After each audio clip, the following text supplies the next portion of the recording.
It's time to step into something a little more magical. Imagine a world-class fairy tale told not with words, but with breathtaking leaps, live orchestra music, and pure enchantment. That's exactly what's coming to our city stage on Valentine's weekend. We are thrilled to welcome the stars of the show. We have Isabella Velasquez dancing the iconic role of Princess Aurora and the Sacramento Ballet's new executive director, and Sacramento native, we have Kiera Anderson. Thank you both for joining us today. Thank you. Thank you. Yes, okay, so Kiera, new executive director, congratulations on that role, and also a Sacramento native. So can you tell us what excites you most about leading Sacramento Ballet during this specific production? Yes, Sleeping Beauty, as you mentioned, it's such an iconic ballet and one I've loved since I was a child. My grandmother took me to see Sleeping Beauty when I was young. So I have a lot of amazing memories being at the ballet with my grandmother, with my parents. And so to be able to see the magic come to life from my vantage point now as executive director has been really, really special. Yes, and seeing it come to life, I mean, Isabella, this is your first time performing the iconic role of Princess Aurora, and you look the part. Definitely. Thank you. So what does stepping into this role mean to you personally and professionally? Yeah, it's super exciting. It's my first time. Yeah.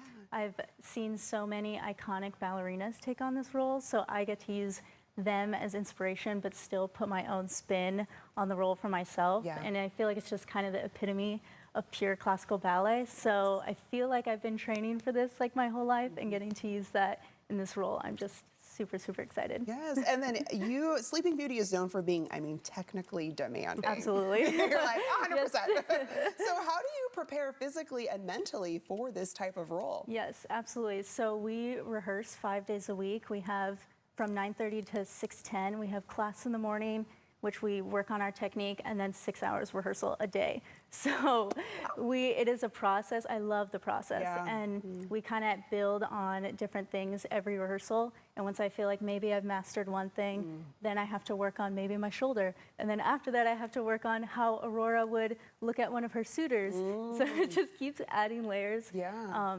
That is really technically challenging, but like really, really exciting. Yeah. And then mentally, it is just a really challenging part to dance when you're really tired, but look like you're not tired at all. So you just have to be in a great mind space. So ballet is physically and mentally very challenging. Yes, when you're telling me about your days, I'm like, okay, so you eat, breathe, and sleep this. Yes, especially when I'm preparing for like a full-length production like this, it is pretty much like all in, but I really love the process, so I really try to dive in. And I mean, in addition to the dancing, this production features live music from the Sacramento Philharmonic and Opera and includes students from the School of Sacramento Ballet. So how does collaborating with musicians and young dancers enhance the overall experience?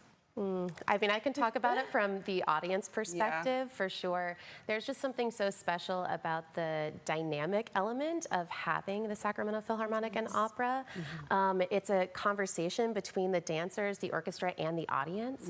And it's happening live in front of you. And it's really unique, actually, to be able to have accompaniment that's live for a production like this. So I feel so lucky. Our partners at the Sacramento Philharmonic and Opera are just amazing. So I always feel so grateful when we get to experience that magic happen. And I'm sure from the dancer perspective. I could imagine when you're on stage and you hear that live orchestra, what's that like for you? You really get like the energy from the pit, from the live music. And I think it adds an element of like spontaneity that you don't know 100% what's going to happen, like from a dancer perspective and from the musicians. So if I decide to maybe hold something longer than I was expecting, the conductor usually watches the dancers and they'll elongate the music so that it is still matching the timing, which just kind of adds for like this whole freedom on stage, which I think is so exciting for me and for the audience to witness. Yes. And then for families attending the Princess Aurora dress-up party, I love that so much. What can children expect, and how do experiences like this inspire just a love of dance?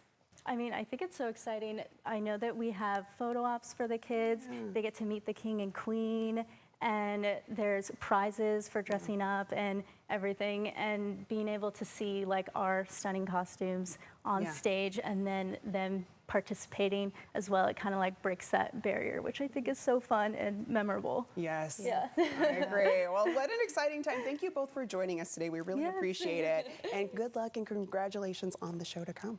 Thank you so much. Yes, of course. And to our viewers, I'm going to let them know where they can go for a little bit more information. The Sacramento Ballet presents a lavish production of Sleeping Beauty, February 13th to the 15th. For tickets and info, you can visit sacballet.org.